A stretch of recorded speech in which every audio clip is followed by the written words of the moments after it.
What I'm going to show you here, folks, is on this modified slow death rig. It's a double hook harness, and the real key to it here is it's very hard for these fish to pull the worm off. It's particularly good in tough bite situations. The worm is actually threaded on. I'll show you that a little later in a segment here. But you can see I have to literally physically slide this worm off, and it's the same case with the fish, so they're not going to peck that off. We'll show you how to rig it up here in another segment. Okay. Alright, what we're going to show you here today, folks, is a system that works particularly well in tough bite situations.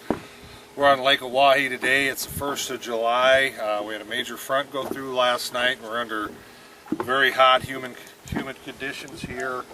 The fish are very sluggish, so this is a little trick that I've learned that'll kind of put the odds back in your favor. What I've done is take the typical slow death hook, and we've made it a 2-hook harness. And what I do is I use a number 4 size slow death, and I'll run a number 4 bait holder, approximately 3.5–4 inches up. I use some JB components. In this case, what we're looking at is a 4mm bead and an 8mm bead, followed by a small propeller that adds just a little bit of motion and flicker and flash to this rig. The real key to this is threading on a night crawler, and this is where a lot of folks get confused. I'll show you how to do that and try to make it as easy as I can for you here. The way I do it is I start threading the crawler on right from the collar point. And a trick that I've learned is to actually just lay it down on your leg, slide your threader in, and what you want to do is be careful and make sure that you stay within the crawler the whole time. Then you're sliding right out the end. So you've got your crawler contained onto the threader itself. You pick up your rig. Another thing that I've learned through the years that helps me to steady things is I just put it between my knees like a vise. We have our slow death hook on the end. We stick that right in the end of the threader. Put some tension on your main line here. It keeps everything nice and tight so it'll slide on there good. And then you simply slide it up the line.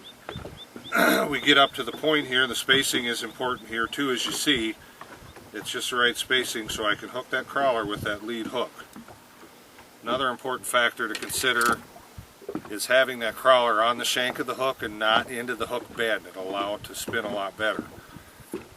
As we're doing this, as I mentioned, we're in tough bite conditions. I like a bit longer leader. 5 to 6 foot is probably optimum. And then I also use a slip sinker system, very similar to Lindy rigging, only I use a pencil style bouncer to accommodate the same thing so we can feed line. With that too, these bites are often very light. They may not even be a tap-tap. It may just feel like your rod has picked up a leaf or something of that nature, just getting heavy. I rely on the St. Croix Walleye Series Legiment tournament rods for that. They're super sensitive. You can feel these fish. And when I do this, I fish with the bail open at all times. You feel any resistance whatsoever, simply drop line. I don't reel back to the fish. I continue to let the boat go forward. I just simply catch up with the slack, feel for the fish. You can set your hook and go from there. Another thing to consider with the hook setting is I fish no stretch lines, whether it be a Fire Line, a Power Pro, Nanofill, something of that nature.